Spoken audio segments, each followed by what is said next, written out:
And how's it going, Gorehounds? Welcome to the Gore More Podcast. I am your not-so-mean Fluff Master Supreme, Big Johnny D, back in the saddle after, good hiatus. That's all I'm going to say. Well, I wouldn't know if I'd say that was good. No. I mean, not in a good way. A long hiatus. A long hiatus. There you go. That's much better. That being said, man, welcome to the shit show. However, I don't bring this shit show in alone, because for with me, as always, are my beloved horror homies, to which I might add, I'm super happy to see, because even though I talk to these boys on the daily, it's nice to see their smiling faces as well. So, starting it off, I have right next to me that Dark Lord of Knowledge, that Chad Daddy, all the way down from the Chattahoochee, Mr. Chad Chrisman. Happy Easter, bitches. It is Happy Easter, yes. Happy April Fool's Day, too, I guess. Ooh, oh, yeah, I did. Oh, yeah. Yeah, I did, too, and then fucking Ghostbusters got one up on me, them fucks. Where did they get you on? Kevin Smith got me. They came out and said Telltale announced it, and they were doing a Ghostbusters 40th anniversary Lego game, and I was like, fuck yeah, dude. I had my nips out and everything, and it was just like, oh, wait a minute, dude, it's fucking, god damn it. And sorry, Kevin Smith got me that there was a 4K release coming of Dogma, and I was like, fuck yeah, let's go. Too. It's about damn time. Joint. Yeah. And then I was like, don't you guys fall for anything today? You guys, I was like, son of a listen, it's my first day back to work in like 2.5 weeks, dude. I'm just getting back on regular schedule. My mind's not in that fucking mindset of that shit, dude. I just want to get back to reality on everything else. I'm like, oh, fuck you guys. But we also have from the deep, dirty South, Lord Scubacabra, the host with the ghost, the dean of the deceased, Mr. Steve Vasquez. That's right, and I'm glad not to be in the captain's chair today. Oh, don't lie. I like it right here in the third box. I like it here in the third box. Third box is my comfort wonderful. Zone. For Rebecca, what's going on? I see you in there in the chat. Hi, I don't honey. see anything. That's right. Yeah, And, no. It just shows she's watching. Oh, okay. I thought something was gonna. Well, I thought it was fucked up again. I don't know. We can do. Anybody send a test comment? There we go. Hey, All right. There she is. All right, and we have that lovely Meat Mountain. You also know him as that killing machine, Mr. Bobby Amone. Good evening, fucks. Happy Easter, April Fool's Day. And Rebecca got me. She looked at me and said, they're canceling Mania for August. I said, no, fuck, they're not. I was like, that's not right. Well, fuck with me like that. She should have said she was pregnant. That might have been a better one to get you on. Ooh, there you go. What up, Ben? I feel that that's played out though. I think that's one that has pretty much, the pregnant one. Yeah. I mean, that's still pretty solid. How many relationships have gone the exact opposite way because of that fib? Yeah, true that. Like some girl comes out all, I'm pregnant. Abort it. Bye. What? See ya. Like, okay. But we live in Texas. Shit. Yeah. Drive across the border. Fucking A, dude. No. Donnie, I agree with you, buddy. So we'll get to that. I think we're all in that boat, homie. But we'll get to that momentarily.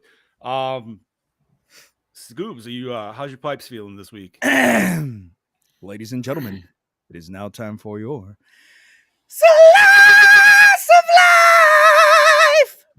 Pipes are feeling damn well. Music to my ears. That was, yeah. No, I haven't heard that in a fucking minute, dude. I don't think I did it last week. You give me a chubby. You had a lot more on the plate, dude. So yeah, it's okay, I did. You know? I completely forgot. And you brought your lady in here too, so you had to be on your best behavior, you know. I did. All right. Chad Daddy, how the hell you been, buddy? Nope, not bad. I did actually decide to go to the doctor last week, and turns out I did have bronchitis, but it's viral bronchitis. They couldn't do shit for me. They're like, deal with it. So at least I got a refill on my albuterol inhaler. So, you know, solid. Yeah. So at least I got a fresh one of those. Not much aside from that, normal weekend. My wife's best friend Sarah and her 4 kids came over and ransacked the house on Friday. It was a house full of kids. Nice. It wasn't awful. Saturday, the usual, bowling. Dude, we got one more week of bowling. Yeah, but then you're going right to the next one. Then we get 1 week off, and then it's soccer until fucking June. All I know is, I'm telling you right now, I feel that you and the missus owe each other a day of literally doing nothing. We do, dude. We do. Like, we've already decided that. Like, I know you love your kids. We all know as parents we do, but that's a day where you're gonna be like, you know what? Daddy's planting his ass on this PS5 for at least a solid 6 to 7 hours. Oh, speaking of PS5, okay, so Steph, I'm hoping Harper doesn't hear this. She got Harper the Bluey video game for her birthday. Yeah, nice. And that's not till July, and that came in on Friday. So we're sitting there, and she opens up the mouse, takes it up, and then she's like, "Oh, what's this?" and pulls out the new Assassin's Creed game for Daddy. Oh, nice. And the smart thing is, she got the PS4 version because the PS4 version comes with the free PS5 upgrade. Oh, nice. So nice. I can play that, and Cameron can play it on the PS4, but you can't play them at the same time because you still have to have the disc in the drive. Is that how that works? Yeah. I was wondering. Okay, cool. Good. So I started playing that. That was really fun, and then Easter yesterday. It was kind of mellow, kind of played a little more low-key than usual. Went to her grandmother's and had a nice little dinner, and came home and watched this. And I was sitting around and also my PlayStation Plus, the whole yearly subscription renewed over the weekend. And surprisingly, and I noticed this the other day, and I was hoping it would stick to it, because that price was locked before they upped their annual fee. Mm-hmm. I got it for $120 as opposed to $160. What tier do you go? The highest. The third tier? Yeah. Because it was, and I actually get my money's worth out of it. That's fair. Like, I play a lot of games on it, so I definitely get my money's worth. So next year I'll probably, take it down at least a grade or whatever. But it was nice that I still got one more year of the cheaper rate, because that price is even cheaper than the next tier down. Their annual. Oh, nice. Yeah. Word. What up, Gene? Welcome. Hey, Gene. And what's up, I also Gene, everybody? And while I was just kind of goofing around the computer Saturday, I watched Little Nicky, and I haven't watched that in a long time. Jesus Christ. Found it in Tubi. It's like, because I had just been thinking about that movie like a couple days before. Like, I was talking about it at work, and I'm like, yeah, I'm going to watch that. So that was my weekend. Scuba Steve, how about yours, buddy? Well, I started off my Friday by watching Godzilla X Kong. Nice. And I had fun. Now, I will say it's not better than -1. They're two totally, completely different movies, so you can't. How could you even compare? Well, Mel's boys were like, "Oh, this is so much better than Godzilla -1." Blah blah. I'm like, bro, you cannot compare the two movies. They are completely different versions of. They're 15. Exactly. Yeah. Bro, if you asked 14 me versus 38-year-old me, I probably would have said the same. But they were raving about -1. They loved it. They were raving about how great it was and this and that. And then they were like, "Oh yeah, -1 sucked compared to this." And I'm like, "You're an idiot. No, you're both idiots." It did not. They watched it for Godzilla. Yeah. We all watched it for the entirety of the movie. Yeah. And even we all admitted when we saw it, like, holy shit, dude, the people in this movie are fucking fantastic. You actually like and care about them. Yeah. They probably weren't even in that state. No, they weren't. But it was a fun movie. It's all over the fucking place. Godzilla's in it. Godzilla's in it for like 30 minutes total, maybe, if that. But it was a fun fucking movie. And then I went to work Friday night. I quit. And then Saturday, woke up early, started getting ready for Easter and stuff. And started prepping all the stuff I was going to barbecue and cleaning up around the house and cleaning up the backyard a little bit and just making sure that we had everything ready for Sunday. It was nice to not have to go to work on Saturday. And then I got up early Sunday, or I was going to get up early Sunday. And I stayed in bed till like 11 o'clock because I was like, well, I don't need to get up that early. So then I barbecued all day. We didn't do an Easter egg hunt or anything, but my grandma came over. We ate. And then Went to the movie theater, grabbed some popcorn, sat my ass down, and watched this movie. And now I'm Hell here. yeah. Bobby? Nice. My weekend was fantastic. I was with my girlfriend all weekend. Saturday, Friday night, we went out to the mall, just walked around, did a little shopping, hung out. Saturday, we went out to Scarecrows out in PA for a little, horror shopping, just because they got like all like horror, toys and figures and everything, all that. They're also big supporters of Terrifier, so they had a few things on display. Where is this in the second PA? Terrifier. Oh God, where the hell is it? It's not from my house. It's exactly an hour. From her house, it's 45 minutes. Just give me 1 second. I'll give you that. Is it I'll above tell the ya. city? Oh yeah, it's above the city. It's north of the city? Word. It's in Levittown, PA. Interesting to know. Oh no, I caught that. I did. You know what? So I'm not gonna say what Steve said, but I will say, if you love listening to Steve like we do, you should catch this motherfucker at 9:00 tonight, 8:00. 9:00 your time, 9:00 my time. 10:00 our time. Our so time. 9:00 Steve.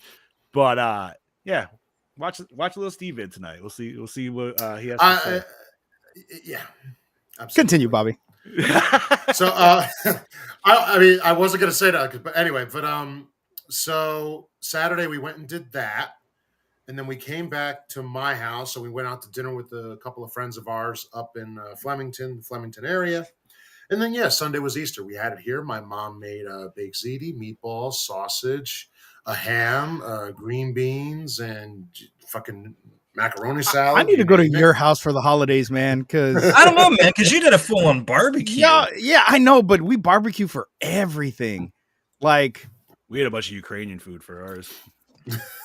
That's our Easter is, dude. My sister went fucking ham. I don't know, man. I could definitely go for barbecue on Easter. What kind of food does she serve? What's a Ukrainian? What's like? Kielbasa, pierogies. She didn't make the egg. She didn't make egg loaf, which I was hoping for. She didn't even remember what that was. My grandma used to make it. It's literally like egg and milk whisked together, and it's like putting a cheesecloth, and it almost comes out like a loaf of bread. So that way you slice it exactly with your loaf of bread. Have it like on a ham sandwich, dude, with a little bit of horseradish. Fucking. You lost me with the horseradish, but I did. It's fine. You don't have horseradish. Look, I don't even like spicy brown try. mustard also works well. That would be good. Yeah, it's weird. I didn't like it as a kid, but as I got older, I was like, man, this is really weird. It's also called egg cheese, I believe. So, yeah, better than head cheese. Yeah, exactly. Dude, I've had head cheese. It just tastes like pork. Or famunda, also probably the worst. Dick cheese. Dick also. Yeah. But sorry, Bob, didn't mean to steal your thunder. Okay. But hey, look, if we all want to switch Easter feasts one year, I'm down for that one. But yeah, no, we did that. Cousins, aunts, uncles came over. We had a little Easter egg hunt in the backyard, playing, eating. My aunt made some great desserts. We bought desserts. You name it. We had fucking food all over the goddamn house. We still do. So that was yesterday, and my girlfriend was here as well. And then she went home to her family. And then today I had off because we had rain here, but it looks like the next 2 days are going to be a fucking washout too. So I'll probably have them off, but I got plenty of things to do because I started getting some Proton Pack upgrade parts coming in this week. Ooh, baby. Nice. So I bought, real quick and then I'll be done. I got the Frozen Empire bumper. I put it together, but it's got to be primed and painted, but I'm going to do it a different color. Okay. And then I ordered a new speaker and a new what the fuck do they call it? Whatever. It's a new so inside the Proton Pack, it's on a fucking, what the hell do you call it? Where are we talking? You had to a 2.5. Which section? So okay, right on top of the HasLab pack, it's the speakers up there. Yeah, it's in the little booster. But an amp? Yeah. Well, no. So I got the speaker, but it just comes with you had to get a new holder for it. So I ordered the holder, the bracket for it. That's it. You have to get a new bracket because the speaker I'm putting in is a 2.5-inch speaker. It's going to be a lot.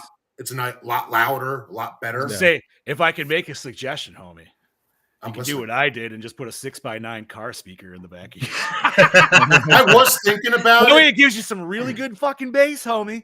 You can get that Well, nice I Feel was that like- rumble. I was thinking that, but when I heard like somebody did a comparison video, they're like, it gives out enough where it's on and it's got the sound.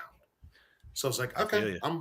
I'll deal with that. I ordered a Lifeguard, the Lifeguard 2 sensor. Like a Or- legit one? Yeah, legit Oh one. yeah, Oh wow. Yeah. Dude, I haven't mine's just an old fucking resin one, but I was like, I don't give a shit, dude. It is what it is. yeah. That's so, awesome. like, Don't be careful when you get that though, if it works. Because my boys that have them work have gotten a lot of shit over the years from actual firemen about it. oh, Just saying. Yeah, we'll see. I don't know if it works Yeah. or not. It didn't say. They're loud if they do. Let me just say that. But nice, And dude. then So it sounds like you're going ham on that. well, yeah. So a couple of things. So, and then I got a new clip. So that's coming. I'm doing a brand new hose from Tools and Talent guys. So I'm taking the old hose off, and you don't even have to solder the wires together. It takes about 20 minutes to hook it in and get the wires the way you need it. So I'm doing that. I'm doing a new ribbon cable, and the 84 wand is on its way, courtesy of Miss Rebecca. Hell Nice. yeah. Nice, dude. And then that's going to get a new speaker because another company is releasing it with no solder. It's easy to put in. So yeah, it's going the way I want it to so far. I never thought about replacing the speaker in that one, but usually the back one's so loud you don't need it. So that's what I was like. But that's cool, dude. It sounds like it's going to be a fun project for sure. It is. And then I watched this movie today.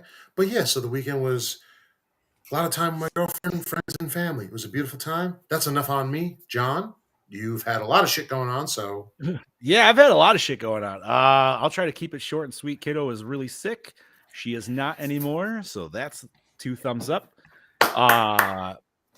Yeah, it was a long time in the hospital, but I will say shout out to the Golisano Children's Hospital. That the entire staff up there is absolutely amazing, and I have nothing bad to say about them. And it's cool how they work because like every kid has teams that it's not just one team, dude. Like Julie had 3 different teams of doctors and from like different sections, all like they were all teaming up to come up with the answer of what to do the best, which is honestly fantastic, dude, because it's not like the doctors of old where you just get one old dude that thinks he knows fucking everything and then now he's the guy from fucking Arachnophobia. You know what I mean? Like nobody needs that shit, dude. So shout out to Golisano, dude. They're fantastic. The Ghostbusters group, we always donate to them, and it's always awesome to do that. But now I feel like there's even that much more of a fire under my ass to try to do more, if possible. But yeah, man, it's like I said, I have nothing bad to say. The hospital is like top notch. Once we found out we were kind of in the clear for the most part, because we did have a return visit to the ER, but that was just kind of a little bit of a fever scare, and then everything went good. We decided that we were in a I don't want to say depressive, but we were just it was not a good time. So the wife and I cheered ourselves up, and she went out and bought a PS5 for the family. nice. Yeah, so that was so there's a plus for the 2 last weeks. I will say I've missed you guys and everybody in the chat as well. It sucked not being here, but obviously, priorities and all. Right. Yes, absolutely. So going back, PS5, super fucking solid. Started playing Spider-Man 2. But one of the main reasons we got it is because I've been missing gaming with my bubbies. And god damn it, dude, I am way too addicted right now to Helldivers 2. Yeah. It is.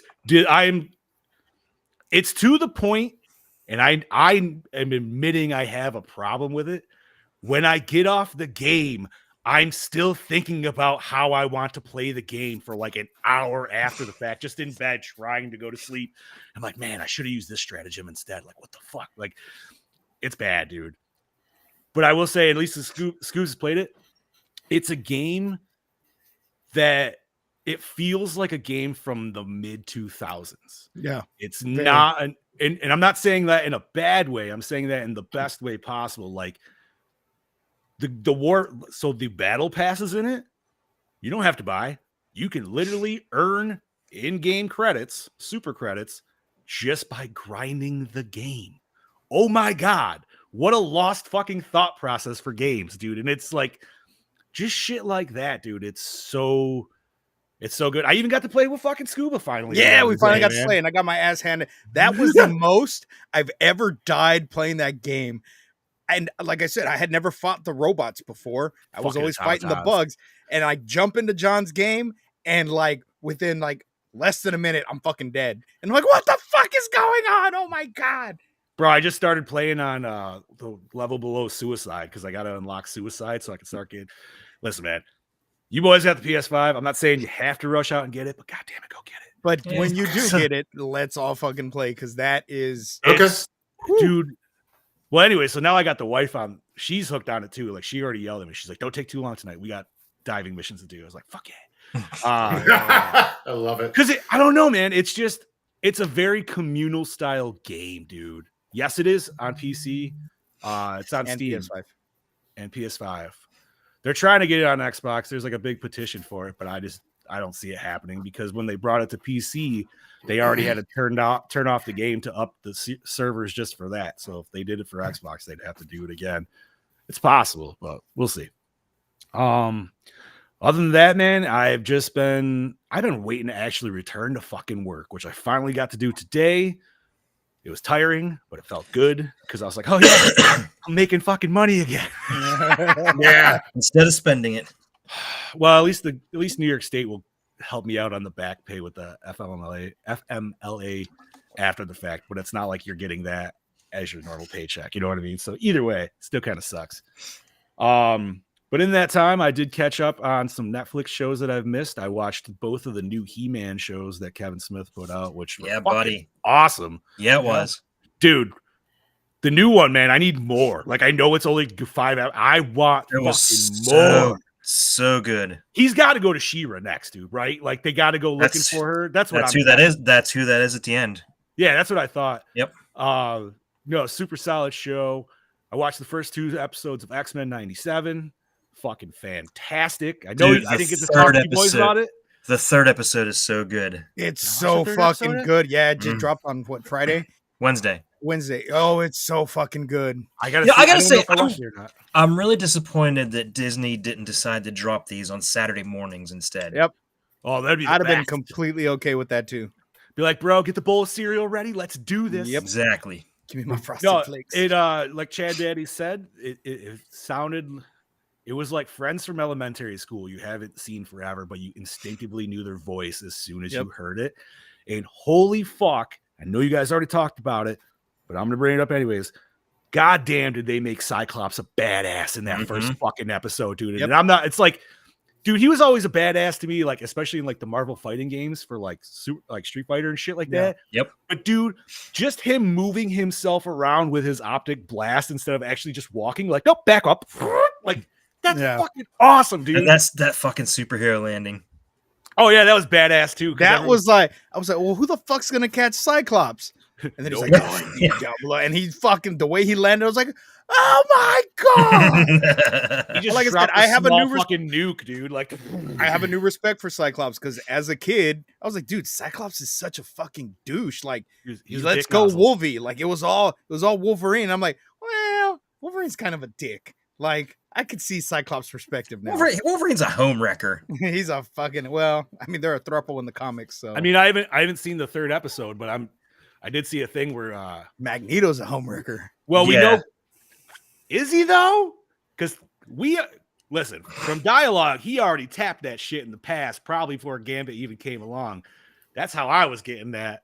Unless it was on Asteroid M, I could be wrong. Morph fucking fucks with Gambit so bad in the fucking episode. You got to watch episode 3 because Morph just fucking gives it to Gambit so bad. It's hilarious. But I saw, like, obviously I saw the end of episode 2 where like Clone Gene shows up, but I did see a meme where it was Wolverine was just like dibs. And I was like, you know what? I only hope that happens. But yeah, other than that, man, I'm glad to be back. Glad to be back in the saddle. I am ready to talk Nightmare on Elm Street 4. The Dream Master. I'm glad I'm not the only one that was left wanting. Yeah. Sorry, I'm just continually sharing, or at least trying to here. Thank you for everybody for also sharing and popping it in the chat. But yeah, let's talk Dream Master here. Who wants to do plot rundown? I'll do it. Change it up a little. All By right. all means.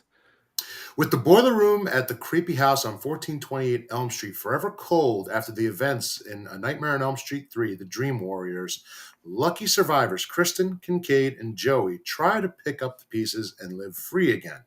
But no force on earth can contain pure evil. It's questionable.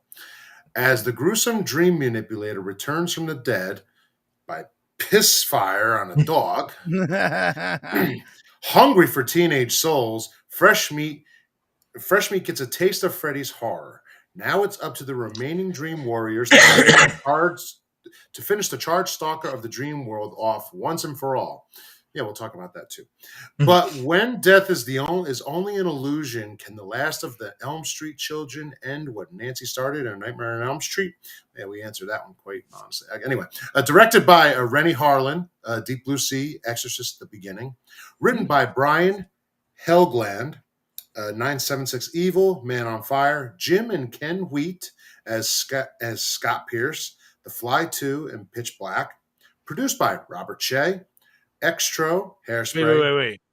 Is that what the hell is that? You said Jim and Ken Wheat as Scott Pierce. Yeah, they both work together under a pseudonym. Okay. It's interesting that you were still able to like get their names though. That's even funnier. The whole reason they did that. So produced by Robert Shea, Extro, and Hairspray. Rachel Tallier. Am I saying that right? Close enough. Talele. Crybaby and Book of Love. Who wants star? Take the next part, Chat Daddy. I'll do that. Starring Lisa Will. Starring Lisa Will Cox. Watchers Reborn. The Intruders as Alice Johnson. Who fucking snuck that in there? I snuck that in there, and I was hoping Bobby would read it because Bobby reads what's on there regardless. You can't put it on the prompter. You know he says that. Also starring Danny Hassel, The China Lake Murders, Reunion from Hell Part 2 as Dan Jordan, Robert Englund, Strangeland, Jack Brooks, Monster Slayer as Freddy Krueger. I've seen Jack Brooks too. I've never seen it. It's cheesy. Tuesday Night, The Babysitter, Amityville Bigfoot as Kristen Parker. I don't remember that in the Amityville series. That must be real deep. Brooke Thess, Just the 10 of Us, Catwoman as Debbie Stevens, Ken Sago's Intolerable Cruelty, The Next Big Thing is Roland Kincaid, Rodney Eastman, Dead Men Can't Dance, and Melrose Place as Joey Cruzel, Andrus Jones, Sorority Babes in the Slime Ball Bolorama, and Far From Home as Rick Johnson. Why haven't we reviewed that first movie? That feels like that should be a total Gore and More flick. That's our first movie next year. Sorority Babes, and the whoa! I don't. Sorority Boys. I don't want to watch that one. I'm not watching that one. That's the two. Unless it's the Sorority Boys with fucking the kid from Seventh Heaven and Sorority Boys with fucking with the actual Sorority Boys. I would watch the hell out of that because that movie if Harlan Williams never shows fails up, to make me laugh. Yeah, I was gonna say if Harlan Williams shows up, dude, I'm like, let's go. All right, I'm sold. Toy Newkirk, The O.J. Simpson Story, and tapped out as Sheila Kopecki, and Nicholas Mealy, Going Under, Fast Getaway 2 as Mr. Dennis Johnson. We got a buddy count code total of 6. Oh, seems kind of weak. Yeah, I was just gonna say that. Seems a little weak. All right, music by Craig Stefan, The Last Starfighter in Cheers. Cinematography by Steven Fireberg. Hell High, Aspen Extreme. Edited by Michael N. New, Night of the Creeps, Dead Silence. Yeah. Jack Tucker, Shogun, Biohazard. Chuck Weiss, The Last of the Gladiators, and L.A. Law. Wow. Effects and makeup by John Carl Buechler, Ghoulies 2, and Troll. Distributed by New Line Cinema, runtime of 93 minutes, MPAA rating R, budget 6.5 mil, and grossed $49.4 million. Holy Mhm. shit! It was the most successful one. Why? Until you get to Versus. Well, Well, yeah. I'm but going with Freddy, not Freddy, Jason. And the reason why we know that it's successful, but we'll get to that when that gets there. I mean, can we blame the success because 3 was so good that everybody had to rush out to see this? Pretty much. I'm assuming that's Pretty much. Yeah, is like definitely. I feel like even if we saw like any of us saw this in the height of the thing, this wouldn't be like I'm gonna go back to the theater to go see it again. I mean, Did you go? Yeah, I but saw did you the go theater. twice to see it? no, I didn't really like it that much. Exactly. That's what I'm saying. Like you didn't need to rush back out to watch it again. It's not one of those. Well, ones. and that's where I'm going to start off with this. I'm not going to say I hate this movie because I don't hate it, but just from the description alone, where it says the survivors, Kristen, Kincaid, and Joey, that right there, and anybody who knows the movie, which obviously I'm pretty willing to bet everybody does who's a horror fan, 15 minutes in, all 3 of them are gone. Mm-hmm. Where easily it should have been like the 3 of them. Look, you guys fought. I look at it like we had Nancy in the first movie. She came back in the third movie, played a prominent role, like she did. Yep. These 3 could have played an easily as prominent role, at Mhm. least to the halfway point. At least it should have been a halfway point. Well, because then it it's like, should have well, been okay, all so the how way do through. or that either one. But because it's like, well, how do we do this? Like we did it once, but how do we do it now? Is he stronger? What do we need to know? What is different about Freddy? And we didn't get that. Kincaid got taken out so easily. The only one who got taken out by their weakness was Joey, a good-looking woman. Well, yeah, Right. and Kincaid got killed off screen. Like I felt like that was like the biggest. That's like, are bullshit. you fucking serious? Like, Jesus Christ! Like, and like I said, I've seen this movie multiple times, and Same. not until last night did I realize that this Kristen was supposed to be the Kristen from the one before. That they changed actresses on us. I didn't even realize that until last night. I was like, oh, these are the Dream Warriors. How come they're not so warrior-y anymore? Yeah, they're a bunch of bitches. They didn't do Yeah. anything. And I'm sorry, but when did Kristen get the power to steal other people's powers and then pass that power on to Alice? Well, this there- one? a lot went That makes- on. That A makes lot went on no between 3 and motherfucking 4, sense. and them going to high school, and there was probably a class in high school about it. That was the other thing. Also, just the title, Dream Master. Now, we had Dream Warriors. Everybody got a little bit of, you do make up the Dream Warriors. There's no explanation as to what the Dream Master is. It's a nursery rhyme. So what exactly... I felt there could have been more with that, too. Yeah, was like Alice supposed to be the Dream Master? Well, see, I feel like she was, but she Kristen- didn't know how to do it. Well, I feel like Kristen was the original Dream Master. She was the Dream Master, but she Right? She handed could her. tweak the shit. She's the one who basically put her essence into Alice, and that's why Alice, was. And that that fucking one scene where she lights up the cigarette and she's like, "I don't smoke." Like nobody was there. Shut the fuck up. Why did you have to say that out loud? Like I know it's for exposition on the screen, but Jesus Christ, like they. You That don't question line- your own. The funny You don't thing is- question your stupidity out loud, Steve. I do it No, all the time. absolutely fucking Oh. not. And the funny thing is that if you watch the movie, Kristen never smoked either. That thing was never Yeah. lit. Yeah, Yes, she did. exactly. No, she was smoking. When? Yeah, she smoked. Oh yeah, in 3. Earlier in the it was right after Kincaid died, and she was like at the school, and she was. It wasn't lit though. Look at it. There's like no smoke coming off of it. I thought she lit it. I was I was lit just it, laughing but because I was like, she lit, but there was like nothing coming off of it. I just laughed because I'm like, why is a high schooler smoking fucking Virginia Slims, dude? Like, what the fuck, bro? They stole them from her mom. They must have. She That's probably the And only- then But not just that. If you don't smoke cigarettes, where the fuck did you get the cigarette from? That's Yeah, what my seriously, that's a question good was. question. Yeah. Like, you must have packed them at some point, clearly, and you've had them on your person this whole time, but you only question it when you take it out. What? Unless you're sleepwalking and doing like setting your shit up at night, you know what I mean? I guess, but It's not. I love Robert Englund in this movie. Freddie was. you Not, get I don't Nurse want to say Freddy, he's. bro. I don't cross-dressing Nurse Freddy. Fuck yeah. Ugh. it took but me Robert I Englund feel- does not make a pretty woman. He does No. not. He does not. Robert, you do not make a pretty woman. But I did like Freddie in this movie. He was the goofy Freddy that he I feel was- like mostly you know. Yeah. Like, okay, and I'm saying this because this movie has cheese, dude. It's got and cheese. a lot of This them. is where it started getting really hokey. Right.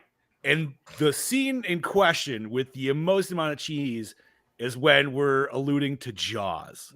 That whole fucking scene is just, this movie's ridiculous nonetheless. Don't get me wrong. I mean, the fact that we got a dog pissing fire to bring Freddy back. Don't forget an invisible karate fight too.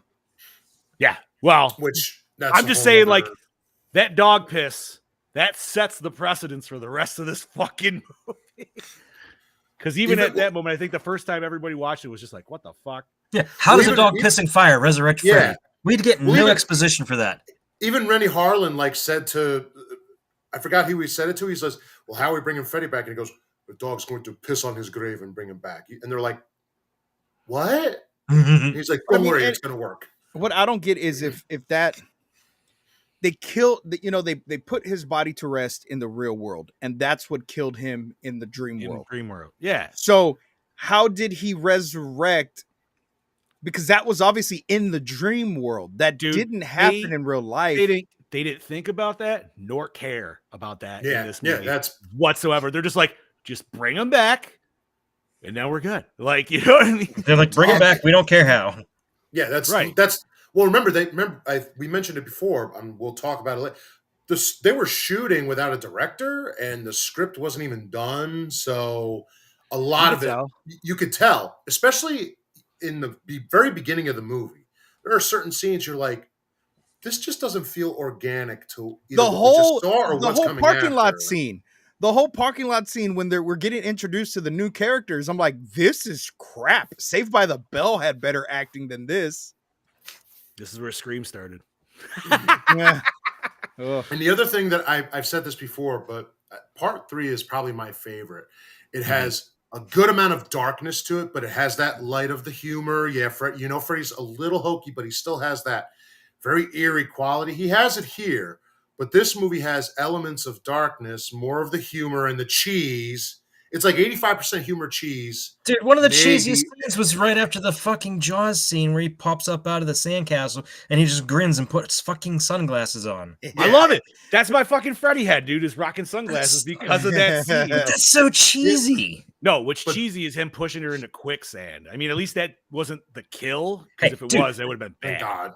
Dude, it was the 80s. Quicksand was a very real fear back then. Yes, it was. It was. And it was a real phobia. I feel screwed over as that generation because I've never come across it in my right. Dude, there's a comedian. There's a comedian that has a whole bit about that. That's like, John Mulaney. John Mulaney. Yep. Yeah, fucking dude. And I'm like, you know what?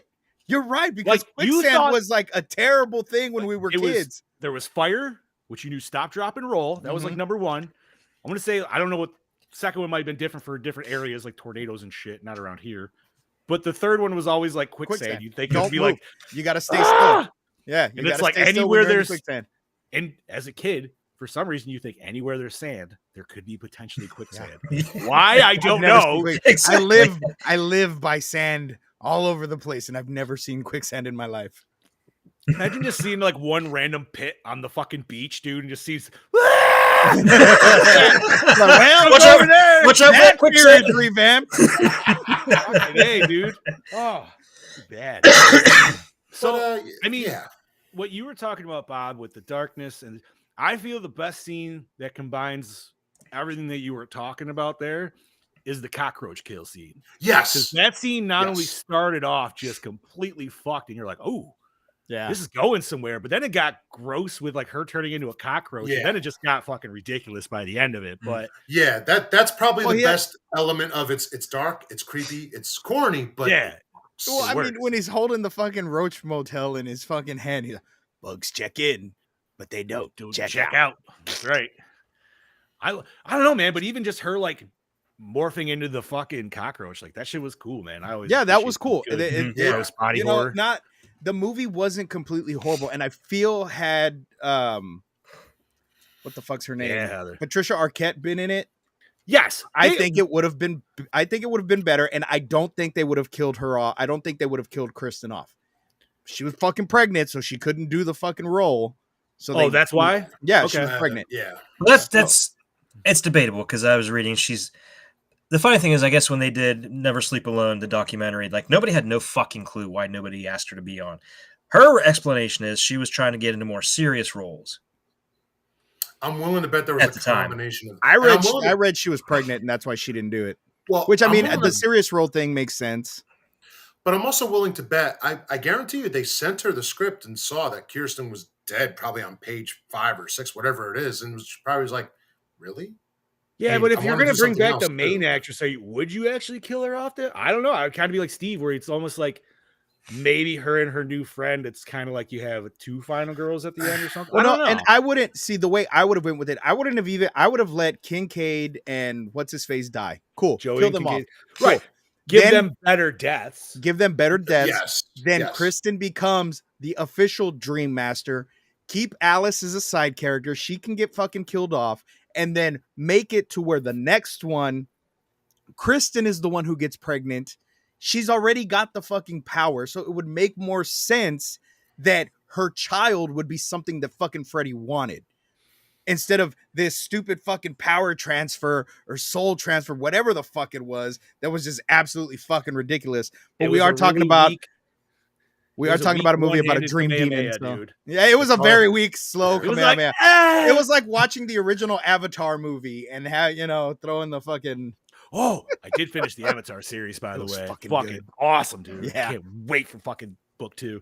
Yeah, Oh, dude, it's good. Yeah, man. This, I don't know. Like, but the sets were beautiful. The sets were Oh, beautifully yes. designed, and Yes. I think I paid attention more because I know Because- Mick worked on the movie. I okay. paid Mhm. attention more to the background and to the sets, and I'm like, good fucking job, buddy. Like this shit Yeah. fucking works.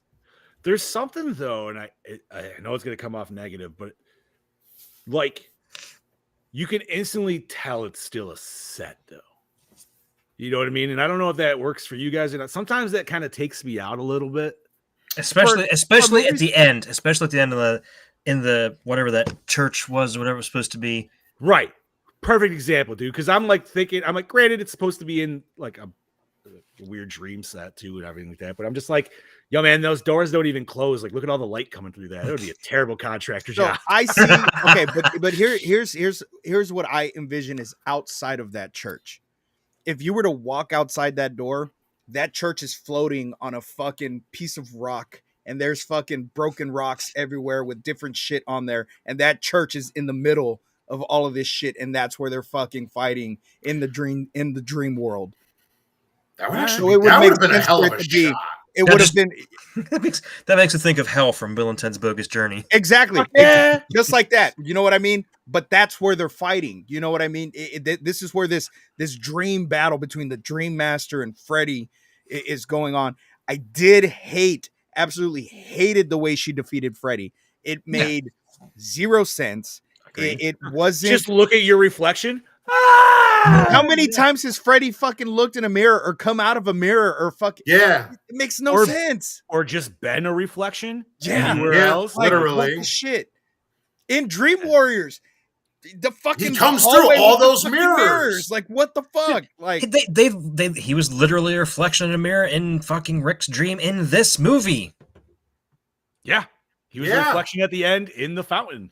and then maybe, Or was he? and I'll give it this, maybe, she got the idea and that was her power. That was how she was going to beat him. And that's how she developed it in her mind. Because remember, she had her mirror covered up and then she sees her reflection and she says that one stupid fucking line she says after she fucking has this suit up like she's putting on fucking Bro, armor or some shit. that was a lock and load scene if I have ever seen one, and it was terrible. Like there was Just looks nothing like cool about Fucking it. A. fucking A. Like, you look stupid. All I could think of was, oh my god, dude, Pineapple Express when they were doing their lock and load scene. Yeah. And it's all badass and shit, and then they get done and they're like, all right, let's go. That's what that felt like to me. But But I mean, the story in this one's very, very weak. I mean, is. granted, it's we short. do get Freddy back. We get Freddy back, and it's the same shit over and over again. And he's killing the kids, and he finally killed off the last of the kids that, that had to do with his death. And now this is bringing in whole new group that he's able to kill. But I wish it would have been like when he said, "Bring me Hey, more, Brody. bring me more." But I mean, and I did like how you see all the souls in his chest, and like, It was cool that they brought that back. Yeah, I dig yeah. that for sure. and then it worked against him in the end. And Dude. Yeah. So while it might have been stupid the way she actually defeated him, his like metamorphosis. Dude, oh yeah, Yes. that was cool as Oh, shit. that was It fucking was. When they awesome, fucking dude. ripped his head, that was fucking dope. Somehow Yeah, I dude. completely blanked on that, and even when I like that was the moment I actually like kind of popped up in my chair. I was like, "Well, this is way more badass than the rest of the fucking movie. What is that?" Well, I love watching the arms come crawling out of him, and that's what's holding him down. I love it. No, dude, it's fucking gross. There's all those weird little baby arms and shit just ripping out of every. I like the one that comes out of his head the most. I don't know, like it's just like Yes. yeah. Yes. Yeah. It's like a weird But this fucking is ponytail. literally Robert Englund said it himself, and it's just true. This is the MTV Friday or Nightmare. Yeah. Sorry, Yeah. Nightmare. That's a That's very, exactly- very good, yeah, dude. very good way to put it. That's it. Yeah. He even said he's like in the Never Sleep Again. He goes, this is the MTV Friday. This is what it's Nope. supposed to That- be. If you started out like explaining this movie with that line, bro, that is 100% across the board. And again, even just go back again to Dream Warriors. The music was heavy metal. This movie is a little more pop with a little bit of rock in it. Yeah, it was meant to be Even so got a little bit of rap mainstream at that- the end. Yeah, Oh yeah. this was meant That to is be weird. so mainstream, even though Dokken was mainstream, but it was meant to be like, yeah, this is the movie that it's gonna be what exactly it is. I mean, clearly it pulled in money for him regardless. So, Oh, yeah. Oh yeah, they fucking banked on this. Yeah, you can't argue with that. right, dude? Like that's such a fucking upsell. I mean, we have kind of shit on the movie. Like I said, there's some good kills in it, or at least fun ones. I think the cockroach one is good, or probably the best. But yeah, man, Kincaid should have had a way better going out.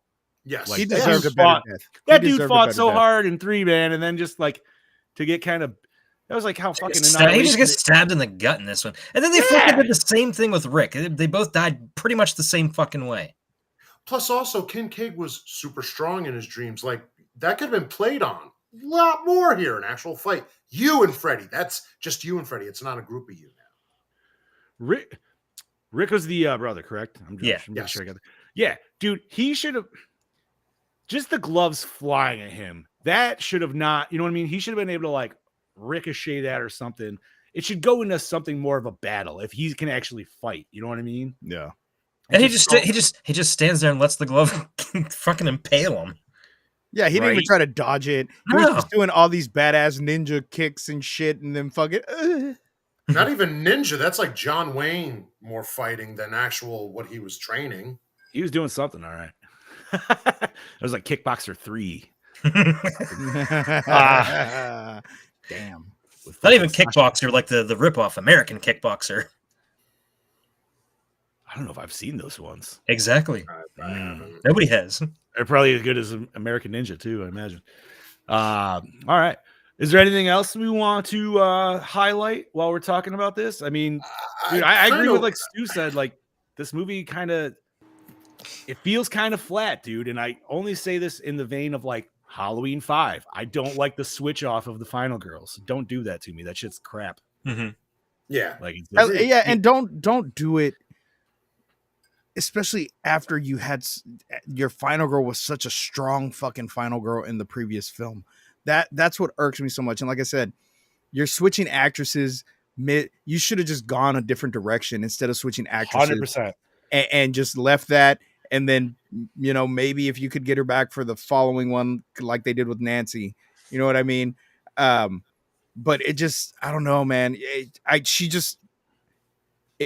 As bad as her acting was in 3, and like I said in our review of 3, her acting was just so weird to me. And her screaming in 3 was what Yeah, really and got us. this actress though was just way worse.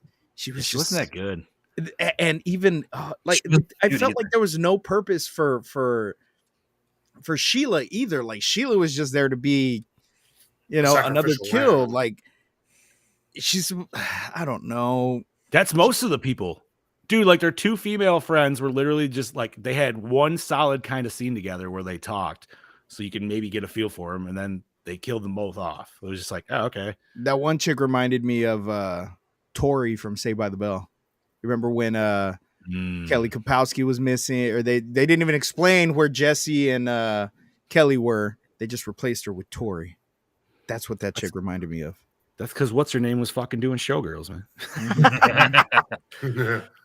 Yeah, she was. But go ahead, Bob. I kind of want to hear what the Brody has to say. I was gonna say if we're good here, I will dig into this. Brody. Go. I want to hear this. All right, alrighty. We got Mr. Brody Kane loaded up. Whoop. Well, howdy fucking doody there, folks. It's your DKB here talking to you. Fuck. Well, howdy fucking doody there, folks. It's your DKB here back for another episode of Gore, and this week I'm here to talk to you about the Dream Master. The fuck is that? Well, howdy fucking doody there, folks. It's your DKB here back for another episode of Gore, and this week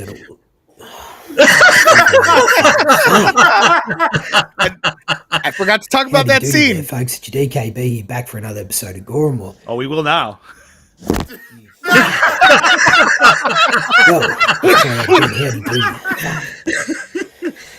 Yeah, so essentially I'm here today to talk to you about the Dream Master if you hadn't fucking caught on by now. And this is definitely a favourite of mine. You know, as by now you should know that I am a huge fan of the Nightmare on Elm Street franchise. It's my favourite horror franchise of all time.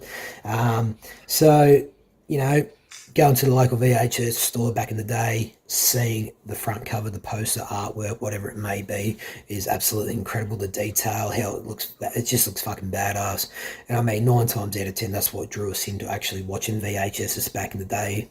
Of course, that's what sold us on the product, and this is what definitely sold me. I was infatuated with the art design, and then having watched it, what I can really appreciate about it, even today, probably more so than anything about this movie, is the practical effects extravaganza that we fucking get in this little baby. You know, you've definitely got Screaming Mad George, Nick Benson, and the team really flexing their muscles with this. Everything's very creative. Everything's just stylish and outlandish and wild as fuck. Sometimes it's probably more so the story that doesn't really make sense in certain scenes, but what they're able to create, that setting and the production design, if it's Mr. Strawn himself collaborating with the crew, whatever it may be, they team up to make a fantastic feature that's just so wacky and wild. And when I said nothing really makes sense, I mean, this film has its moments, but it feels like a dream where dreams don't have that sense of reality where, you know, shit doesn't really make sense for me personally. So I can kind of, you know, push that shit aside and just go, look, it is what it is. I don't give a fuck, you know. It's sort of based in that terms of reality, whatever it may be. There's a positive look to anything or everything, whatever the fuck it may be. I'm just rambling on here, so I'm going to fucking move on. So I do like the Freddy that we get in this. He's got a bit of a fucking sense of humour about him. He's a bloody silly bugger, and in saying that too, it's great to see a little bit of a change in his personality from having him really serious leading up to, you know, this bit of, I mean, Dream Warriors is where he had that really dark sense of humour where he teeter-tots on that humour, but he's like going into dark places with that. This one here, he's just having fun, and it's great to see. You know, it's for that MTV generation, obviously the boys would have said, you know, by now. I love the soundtrack to it. You know, that really helps bring the setting of the 80s aesthetic about it, I find. Even the lighting throughout the cinematography, those great neons that we get, bright neon lights wherever it may be in the interior shots, sorry. There's a really cool speaking of cinematography, there's a really cool shot when they're at the theater and the theater sort of tilts on its side and that was cool. Alice goes into the screen, whatever it may be. So it was starting to, you know, take on board the elements of, you know, whatever it may be in the CGI department, the special effects, whatever it was. It was a little bit ahead of its time, whatever it may be. They were just going with the flow, trying to create something unique and cool as fuck throughout the storytelling and the vision itself, which I really enjoy personally. But yeah, So what I didn't like about this film is the fact that you set up these fantastic fucking characters from the third film that actually defeated Freddy. You bring them into this film. Freddy ices them out in the first half an hour, which didn't sit right with me at all because they obviously defeated his ass in the third film. What did Fucking right. explain? Did they get weaker and they can't fight him, or just how was it? Was he getting stronger somehow? Like I don't understand it. Like they just it was a waste of fucking time having him in this film if you're going to do shit like that. Or at least kill him off at the end of this film, and then we have these new characters sort of, carry the legacy over, which they did, but it's sort of like too early. Build it up, have him die for a really good reason, battling Freddy, and then that's when these sort of, I don't know, it just felt rushed. It just felt like they shouldn't have even been in this fucking film, not really needed, because we already got these other characters we're focused on, and I don't know, just, anyway. In saying that, though, I did like the characters that were introduced into this film. Each one had a great personality, a different personal trait, whatever it may be, especially like the rest of the series. But this one, felt really more modernised, felt created to that realism of actually all being friends to that extent, whatever it may be. I liked them. I liked the characters. I liked the actors. I thought they did a fantastic job. So overall, insanely fun film for what it is. It's definitely a visual representation of the 80s. I fucking love it. We get some creative kills, whatever it may be in this film, which I really enjoy. The story in itself, don't try and go looking for fucking, picking at it, because it is a film. It's a product of its time. Like I can say that about any 80s horror film, but I mean, if you really dig deep throughout the storytelling and the script, you're gonna get some fucking plot holes. And who gives a fuck about that with this film? Enjoy it, have fun with it. It's a great fucking film. So, in saying that, I'm going to give Dream Master. I'll give it a 4. Yeah, I really enjoy this fucking film for what it is. Man. So, in saying that, this is your DKB signing out. I hope you motherfuckers have a great evening over there. That's right. Catch y'all next week. Cheers. Thank you, Brody, for that awesome video and all right, hilarious laugh in the beginning there. So Brody's intro reminded me that I needed to talk about this scene. About that scene, correct. Because it annoyed the ever-living piss out of me. That's what it was supposed to do. I know, but it was just like, oh my God. Like maybe it just did it one time too many. I think it did it like 2 times too many. Yeah, but see, what's the magical threshold where it becomes funny again? Because there is one. Yeah, you just got to go to that point. You just got to find it. But I will. The only thing I will say, I pretty much agree with most of what he said. The only thing I will say is when he said, "There's a few plot holes." Brody, a few plot holes. A few. Listen, we had a dog piss in the grave. What is the dog doing in the dream? First of all, I got questions. Freddy must have. I mean, maybe is Freddy. I mean, he must be manipulating the dog somehow because the dog bit her at the end of the first dream there.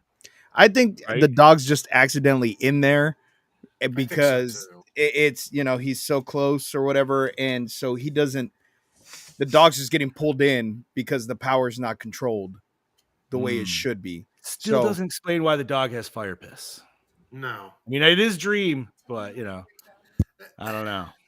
Like I said, listen, there's a lot of things in this earth that have a lot of holes in it and are still good. Swiss cheese. But most of that is cheese. True. I mean that in the nicest way. Like, I don't think this is a horrible movie, but this is, again, the one that's like, it's so successful. But the second you sit down and look at it and go, there's a few strings missing here. Mm-hmm. And if you go in and watch it, just take it for what it is. It's a damn Nightmare on Elm Street movie, and you love Nightmare on Elm Street. Watch it. You're gonna enjoy it. You're on part 4. Exactly. You're on 4. That's true. It's rare that a part 3 is even good, and 3 was great. Right. 3, you could either get Dream Warriors or you can get Breakin' with Jason, dude. You know what I mean? Like, how do you want to go with your part 3s here? What are we talking? Yeah. Personally, I would definitely put Nightmare 3 over Friday 3. Yep. But Friday 4 in comparison to Nightmare 4, that's a whole different Friday that's a whole flip right there. Right. It could go either way at this point in the series. That's You know what I mean? Like you're looking at that 50-50. And just It think, still wasn't like totally bad though. no, You know what I mean? no. Like, And the other part about it is Freddie at this point, he's the young man of this. Friday was already on part 7, so it's almost kind of like if you're New Line, I don't know, maybe I'm probably thinking wrong, but you kind of look at the series because at that point there was a couple things that series did. It's like, maybe we don't want to we want to stick away from certain cheesy points, and clearly it was. bro, was you like, mimic. I feel You cheesy mimic points, fucking Jaws, bro. Come, but I mean, I feel know, cheesy points work for Freddy though. Like that, sometimes it he's does. gotta fuck Hit with or you. miss. That's the whole. His whole reason for being is to fuck with you in your dreams. And how many of us have had shark dreams? My dream last night. Oh yeah. Fucking completely. And I didn't even get into full detail. I don't know if you boys read that long ass post that I put, but my dream last night freaked me the fuck out. And I woke up smelling fucking like if I was at the shooting range, like I could smell the gunfire. I was like, what the fuck? But I didn't get into the part at the end of my dream where I woke up and I was going down this tunnel and there was these giant fucking bugs coming after me in this silo thing I was going down. And they were all part of this Russian fucking scheme. But I mean, he plays on the nightmares, and I get that. That's great. I love that. I love that you know, we get something different in these for the dreams, that because they could have just recycled a whole bunch of them. I wish the dreams would have been more creative than just a stab in the gut, you know. But we do get that one, which I think is really cool, was the roach, like you said, the roach transforming scene. We do get that one, and for me, that's the most memorable one in this movie, dude. And I'm only saying this because I saw a 3D print of it at Monster Mania. But like that whole fight scene, dude, the karate fight scene, like we could have got this like badass samurai Freddy coming in. Yes, you know what I mean? Like I almost feel like they didn't have Robert Englund on set that day. And they're like, yo, man, we still got to film this dude's death, though. Okay, just have him fight Invisible Freddy. And at least we got the glove here so we can still kill him with the. I swear to God, dude, that's how it played in my head. I was just I think that's kind of what happened. Right. That's not his original death in the script. Yeah. Do you know what it is? This is a cheapened down, very cheapened down. Well, yeah, it seems like it. You're like, oh, just have the glove twitch and then fucking fly in the air. It is in my notes here. I'll get to word. No. Yeah, we'll say that. I was say, look at the set design. It isn't the sheets and dude. The set design was cool for that fucking scene. That's why I'm saying like that scene felt like such a letdown for what it could have been. But one scene I will say, and I will give top notch to, and it's more of a cinematography thing because Brody mentioned the other one that was solid. But I actually like the one where was it Kristen? I'm brain farting who it was. But she was when the room was like spinning when she got drugged by her mom. That's what it was. Yeah. And then the room just started spinning faster. Like even Jen was like, oh, I don't like that fucking scene. Where I loved it, dude, because it was just that consistent fucking shot on her the whole time. And I don't know, that was one of the ones where I was this had a lot of spinning scenes in it though, because even when Alice and Dan are in the little tunnel thing, and that was fucking spinning. Yeah. That's cool. That was cool. That is fucking cool. What carnival is that at? Because I need to go to that fucking. Yeah. Clearly that is just a walk, like a haunted maze or some bullshit. Do you know what I mean? My favorite shot though is him towards the end of that scene. He's just standing there like this watching it. I'm like, really? I feel like if you add some like metal music behind it, it would look fucking dope with Freddy just. It would have been nice. Yeah. But they went pop. Sorry. I'm good. So if we had like late 90s, well, no, if you had like Metallica, wait a minute, 1986 going in there, late 80s, it's late 80s. I was gonna say, I'm pretty sure White Zombie did exist at this point, so you could have had. They were 88, 87, 88. I'm just for some reason imagining Freddy with dreads in that scene that you were just. Fuck! But no, Brody, thank you for that review. Yes, thank you, Brody. Setting the bar for that. I think we've definitely talked a solid amount of general discussion. I think we should hand this over to Chad Daddy and see what he's got. Don't mean to hand it over to you mid-yawn, though, buddy. Sorry. That's all right. Sorry. That was bad timing on my part. Sorry, I'm still fighting off this bronchitis, so I'm still exhausted constantly. So this is the first film of the franchise where Robert Englund received top billing in the opening credits. Hey, yeah, that's good for true. him. Yes, you should. Fucking right, dude. Okay, continuing on. The name of the diner where Alice works is called the Crave Inn, a reference to franchise creator Wes Craven. Oh, I didn't even catch that. Nice. Didn't even notice. Speaking of Wes Craven, he turned down New Line Cinema's offer to direct and rewrite their script. Oh, I think this movie would have benefited man. heavily. We learned that from Dream Warriors. Yes and no, because this, and I think it's in here in the notes, because of what Wes wrote for 3, he still wanted to do for 4, which was the whole time travel Different. Time travel. Yeah. Where they go back in time and they kill a baby Freddy or something weird shit like that. No, you know, man, like time travel is a very like fickle thing when you're dealing with it in stories. And every time it's like an addition to keep the story going, I feel like it doesn't really work. Oh, Like, you know, go ahead. we saw Freddy's mom in 3. Yes. And it's never brought up in this one. Here's my thing, though. But it is in 5. Their doctor was alive. He seemed like he was friends with them. That would have been something that he fucking told them. Yeah, did he not get killed off? Yeah, he didn't. No, he was alive. He was alive. He didn't die. So you would think that is something that he would have fucking told them. Or they could have even reached out to help with him or something. You know what I mean? Like if they knew. Good. There was loose end. Thing. Fucking right it was, dude. Continue, Chad Daddy. Sorry. Okay, during the writing of the film, Rennie Harlan and some of the producers by chance happened to bump into James Cameron. Cameron somewhat facetiously asked Harlan how he was going to bring Freddy back to life for this movie, to which Harlan also replied, "A dog pisses fire on him and he comes back to life." I was going to say, I'm like, I know it was someone. The idea ended up being used in the film, although in a more metaphorical manner than in a literal sense, with Robert Englund explaining that the dog urinating fire onto Freddy's remains is meant to symbolize a hellhound and how evil Freddy truly is. Nah, man, it was a dog pissing on his grave. That was fire on his grave. I mean, dude, I'm not gonna lie. If that could bring me back to life, I'd fucking say hell yeah, let's do it. Yeah, I wouldn't be opposed. But like, do you want a more badass dog, or would it be funny if it was like a tiny little dog? Tiny little dog, making a little fucking chihuahua, like a schnauzer. Those things are evil, right, dude? Just be funny. Rick and Alice were twins in the script. Actually, that would have been I don't know why, a little more interesting for them. I mean, it showed pictures of them as they were kids, and they looked pretty close to the same age, so... True. I mean, it's kind of like it's still implied. I don't know. Oscar-winning screenwriter Brian Helgeland was hired to write this film after being recommended by Robert Englund, for whom he penned the screenplay to Englund's directorial debut, 976 Evil. The film had a release date set, but no script or director, and Helgeland was hired under the condition that he could deliver the script within 7 days. He was advised by New Line Cinema head Robert Shea that if the script came in a day late, they didn't want it. Helgeland then flew home to Massachusetts for Christmas and wrote the script sitting at his father's kitchen table.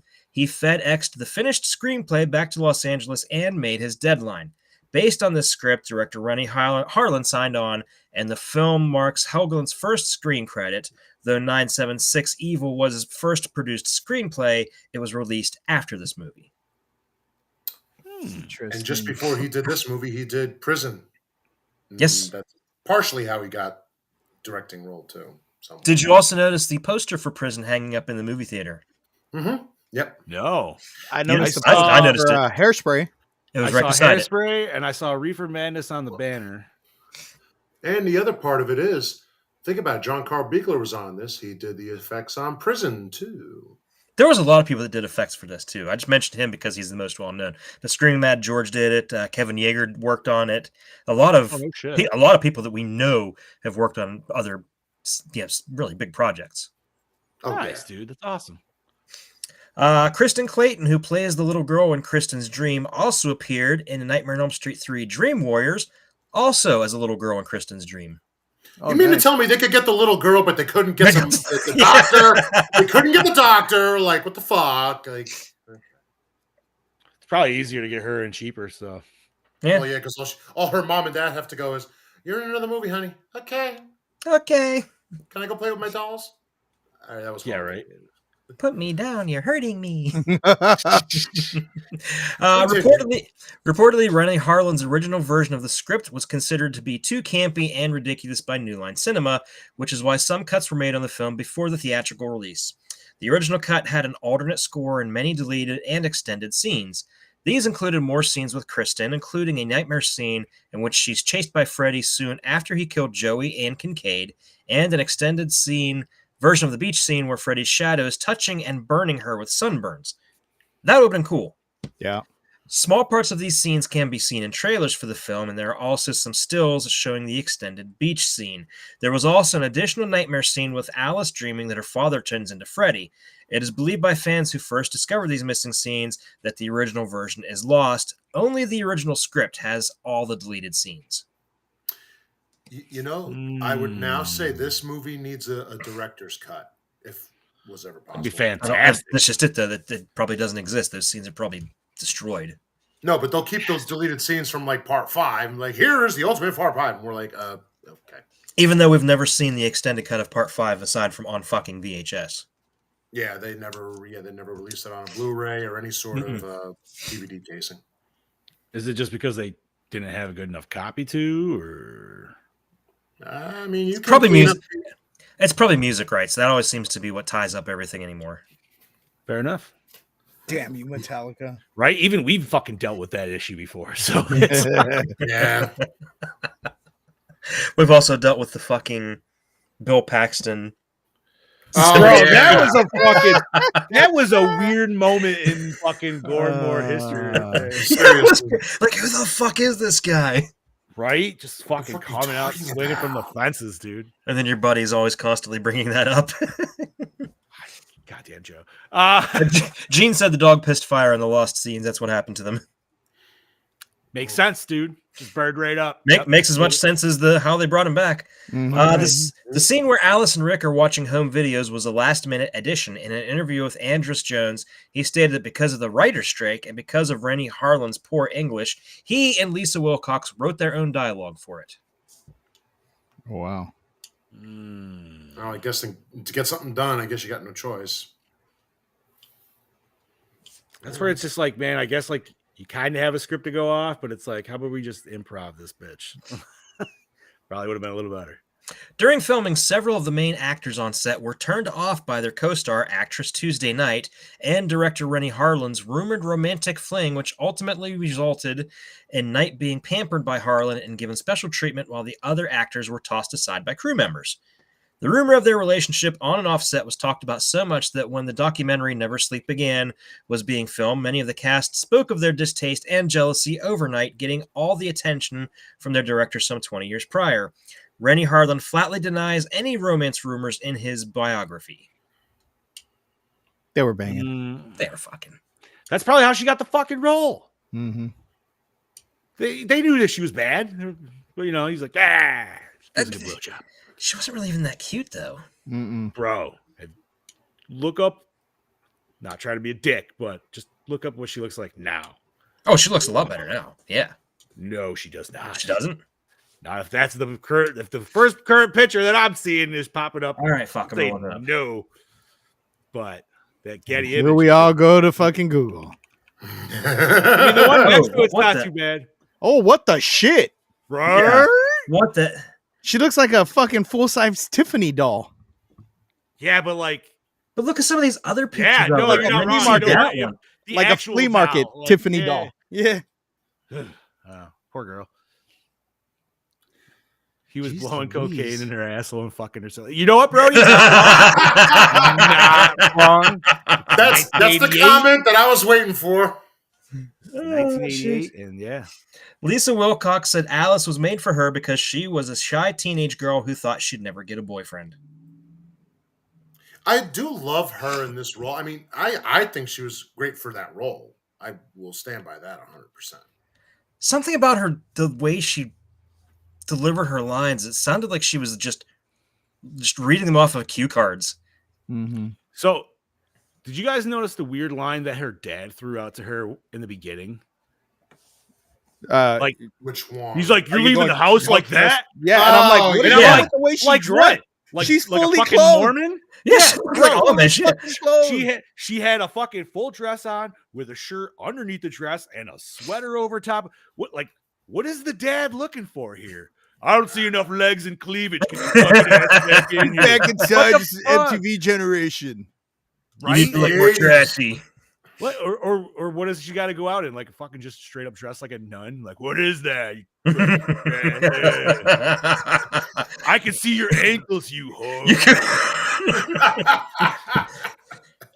You bastard. I was going to say something like that. I don't know. It was just such a.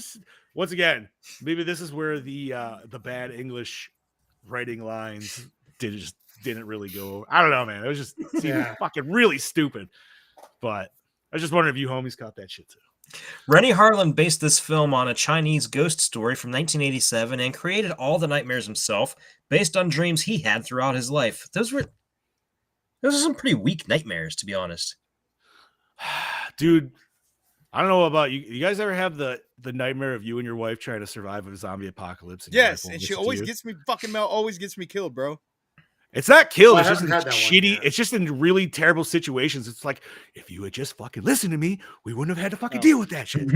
Mel always gets me bit. Every fucking zombie dream that I've had, she always gets me bit because she doesn't fucking listen to what I do or what I tell her to do. I'm like, I've been prepping for this my whole fucking life.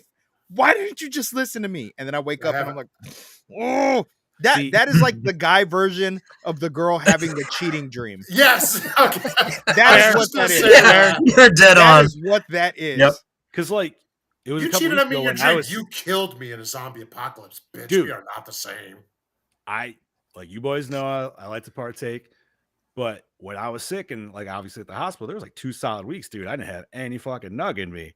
So my dreams were fucking 4K HD, dude. It was Jen said I grabbed her arm at one point to yank her, and she's like, "You scared the shit out of me." I'm like, "That's because you weren't fucking moving, the zombie." And I was like, "That's how vivid the fucking dream was." And I'm fucking doing this in real life. I'm like, get your ass going. Yeah, it was bad, dude. It was crazy though, man. Because like I definitely like sat there for like 30 minutes after the fact, just like trying to relive it. And I was like, that was fucking intense, dude. Like, holy shit. Just need a breather for a minute. Anyway, sorry about that randomness. The car junkyard set from Nightmare on Elm Street 3 Dream Warriors was so popular with fans that it features again in this film during Kincaid's Nightmare. The set had been conceptualized by Mick Strawn, Yeah, who worked as an art director and special effects designer on the previous film and was the production designer on this film. Strawn also came up with the truck crash scene and the kaleidoscope hallway. The junkyard set also holds the distinction of being filmed at the same location for both films. The set was built and filmed at a landfill in Pacoima, California. Oh, nice. The kaleidoscope hallway. That's what we're calling it. I like love it. that so much. See, and you just answered the thing because I was like, dude, they just went to like some amusement park and found that, but no, they built that shit. That's fucking awesome. But doesn't that feel like that should be in one of those like fun houses at a state? Oh, yeah, fair or definitely. something I've like seen that? them at fun houses. I've seen seen yeah. it before. They're actually at a couple of haunts too. Dude, I always like the old school haunts at like fairs too, where you just kind of like ride through them. Oh yeah, those are They're just So really cheesy. shitty.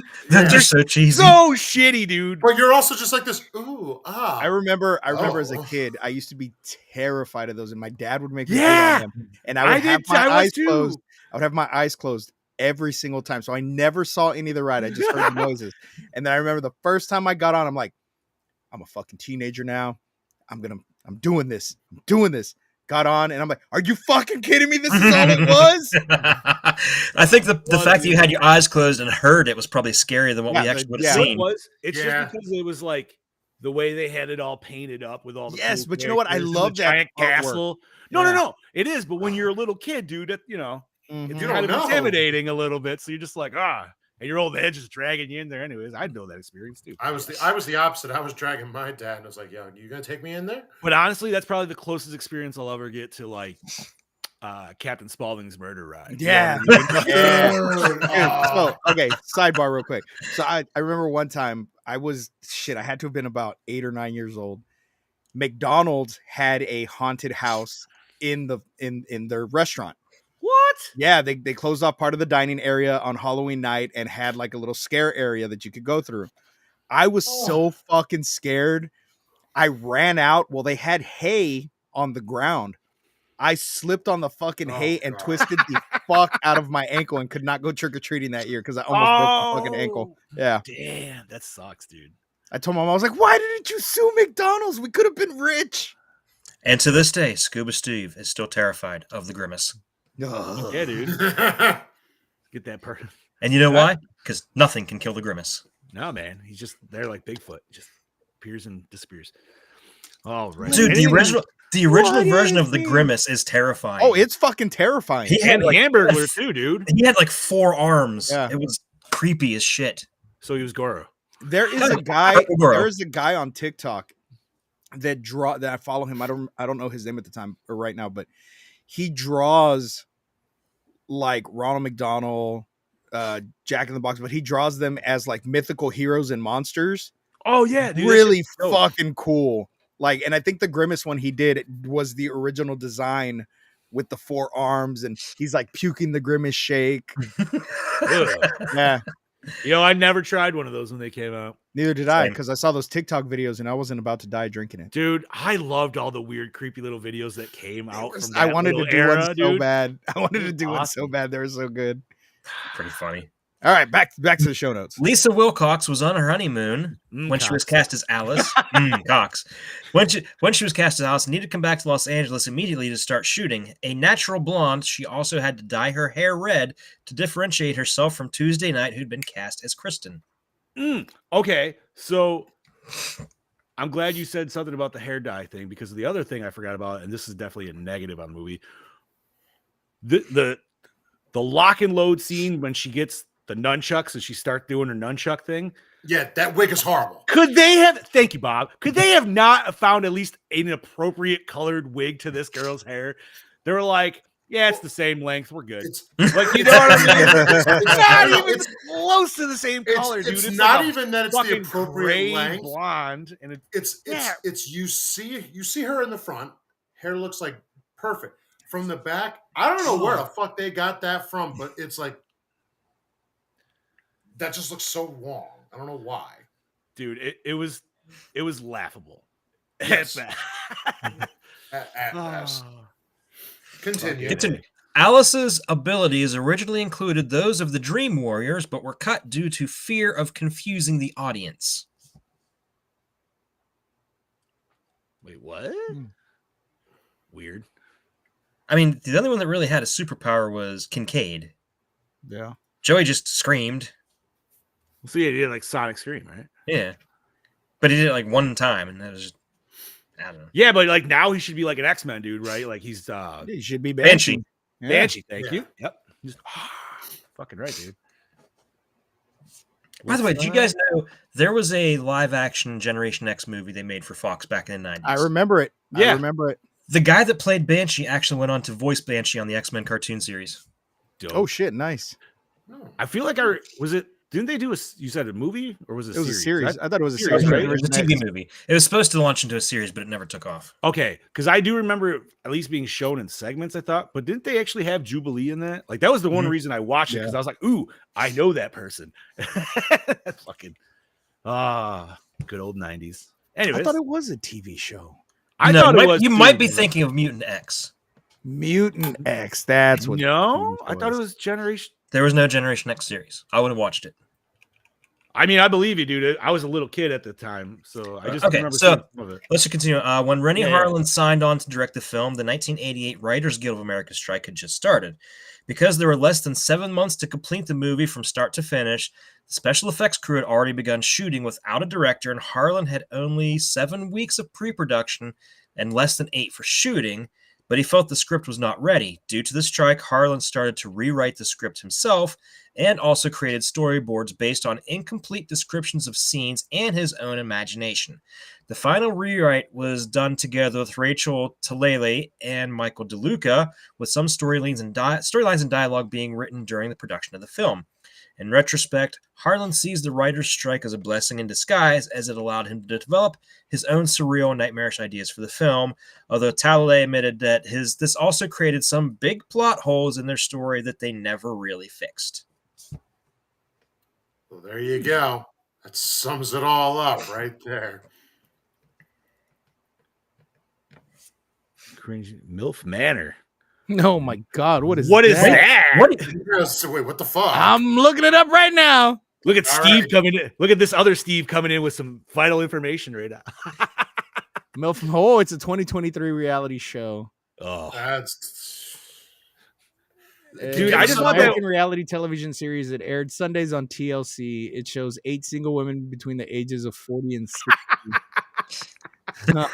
Yeah, Lisa Wilcox is in it. yeah, Donnie.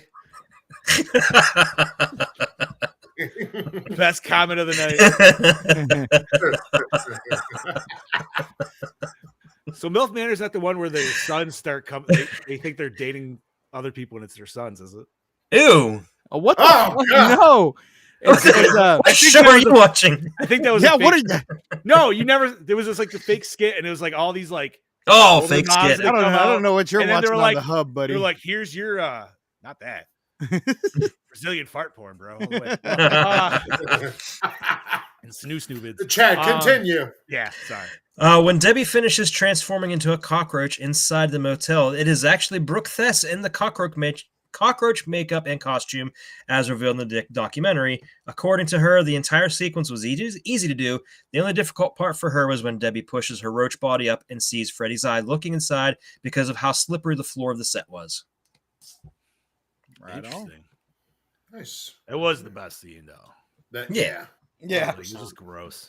Okay, Rick's death was originally supposed to happen in the elevator, with the elevator falling apart all around him till he's falling in just dark space. However, according to Rennie Harlan, they'd already run out of money and were unable to afford this effect, though other sources say it is because the script was still in flux at the time of shooting. It was then suggested that he live, but his funeral scene had already been filmed. Thus, the idea for his karate and dojo death scene was conceived because his knowledge of karate had already been established earlier in the film. And yet his death is actually more of a John Wayne death with a glove. That's about it. I don't even like that one that we were supposed to get. Mm-mm. That seems kind of lame too. I don't know. I mean, elevator deaths can be cool, but just I feel like we got hosed either way. So Okay, and anyways. finally, the last bit. Kincaid's death was originally shot longer and more bloody than the final cut, with Freddy's gloves going straight through his back, but it was cut for the MPAA. Bullshit. So we did have a good death, and we were denied. I never understood the MPAA. You get a movie in, it's a Nightmare on Elm Street. What do you think? People are coming here to see fucking, Blue's Clues or something? You really think they don't want to see the shit that they want to see, considering they're going to the movie for it? Ugh.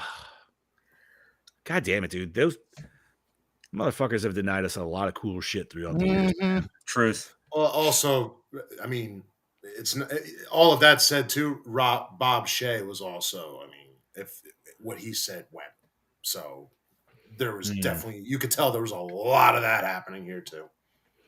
All righty. Chad Daddy, you said that was it, homie? That's it, buddy. Thank you kindly, bud. I appreciate that. Yes, My thank you. pleasure. All righty, boys. What format did we watch this on? DVD. DVD as Netflix, well. actually. Netflix had it? It's on Netflix? Yeah, yes, it is. Huh. Wow. Because What of the the 40th fuck? anniversary of Nightmare on Elm Street. Huh. That's weird. It didn't pop up when I searched it on Roku. Same. I'll have to look. Yeah, no. Good old classic DVD. I'm so glad I bought these back in the fucking day, dude. Yep. Who would have known I would have been doing a show talking about it later. All righty. Douche of the film. I'm going with the father. He was an asshole. I'm going with Kristen's mom, dude. She Kristen's fucking mom again. drugged her, Yeah, dude. Kristen's mom again. Like Yep. she gets double douche out, bro. And it wasn't even going to get dick this time. At least I could give her kudos on that. She just straight up drugged her Yeah, kid. she's just a bitch. But true. yeah, all right. Favorite kill? Cockroach. Cockroach Oh, thing. Come on. Cockroach. La cucaracha. Or That's right.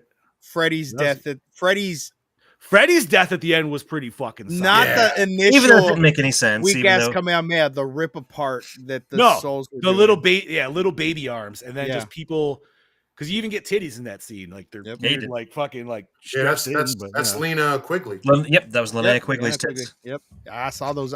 Wow, who would have guessed? I saw him and I was all titties, and Mel goes, "Woo!" Just Fucking FYI, hell. Nightmare 5 is on Netflix also for when we get Oh. there. So. I I'll canceled still watch my it on my. Netflix. I got I canceled Netflix, so I'll just throw the DVD on. 3, 4, Fair and enough. 5 are on there. That's it. Weird. Yeah. Licensing, right, man? Anyways, best scene, boys. Mm. Mm. I'm gonna go with Freddy's resurrection, not the dog pissing fire, but Freddy just coming back from the bones. Ooh, yeah, kind of a little reminiscent of Hellraiser. Very much I so. wanna say. It was solid. Best Kaleidoscope. That's a cool. great scene. Ooh, scene. Kaleidoscope. Dude, I'm going baby arm scene again. That shit fucking, that was the one that like, Yeah. I'm glad it was at the end too, because that was the one that like kind of woke me up a little. Oh, Gene said meatball pizza. Meatball pizza Meatball was pizza cool. was soul food. Yeah. That was gross. I was totally man. gonna- whatever he chewed like in that Yeah. scene was just gross. I was gonna order a pizza with meatballs on it and have it for the episode, and I completely forgot till just right now. It still sounds really good though. It does sound really That fucking good. sounds fucking good right now. All right. I could I go would for a have meatball sub, honestly. I would have to say, Ooh. actually, the lead up to when we see Freddy in the surgeon room, and he says, he goes, Krueger, oh, it ain't Dr. Seuss. All right. Worst moment or scene. I'm gonna have to say seeing Robert Englund in drag because he is not a pretty lady. I don't know why, but for like a split second when I went past the scene, I was like, wait, what scene are they talking about? I went past it. And I was like, there- watch this. And then I went back. I'm like, oh, that's what they're talking about. there's no way. I really hope someone took a picture of him dressed like that next to the lady who actually played the nurse, because clearly he was supposed to be dressed like her. But it's just like, I don't know, man. I would feel like offended. Like, he just Yeah, looks dude. like- Thank you. I was looking for the word, but it's just, oh, I don't know, man. I'm gonna go with the whole gear up scene because it was just not needed. I agree. Okay. It was You're- very cheesy. Steve's probably the only one that's gonna get this, dude. But when she also had the nunchucks, all I could think about was Rafi from the Oh, League. When he was God. doing nunchucks. He's like, Yes. you think these are nunchucks? No, these are two dildos connected by a chain. Boop, boop, boop, boop, boop, boop, boop. And that's all I can think of that whole Shit. fucking scene, dude. Oh fuck. Because she was holding him like a Yeah, weird way. she It's was like, oh my god, dude, she's gonna do it. Fuck. I'm Double going to ran go the Freddy. with the karate death. That was just a little. so That was pretty lackluster. bad, dude. That That was bad, pretty yeah. shitty. I That was going to say Kincaid's death, but I like the character of Kincaid, so I'm like, He You're okay. deserved better. he did. Ooh, you know what, Heather? That was weird, but the funeral scene, I don't know. It almost would have been better if he was like kind of fucked up a little bit or something, but he only got stabbed in the gut, so Yeah. Yeah, that's how many Alright. stabs in the gut. right, just one, 5 times. Opening scene, hook you in. I guess because you're kind of sitting there, like the first time you watch it, you're expecting Freddy to be, show up, and then he doesn't. But I guess it draws you in because you're expecting something to happen, and then Yeah, because you're in the house. yeah. You're just like, okay.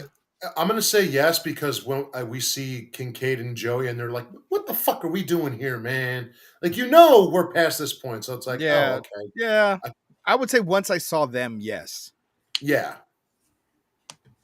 All right. I'm gonna agree. I mean, it was a nightmare movie, so I was already intrigued anyways. So it's like, okay, let's go. See, I didn't mind the music. I'm kind of with Brody on that. Like, I love 3's soundtrack way better, but this one didn't like. I don't know. It felt very 88 to me, which was good. Well, here's a quick little Even though fun it's- fact about the music.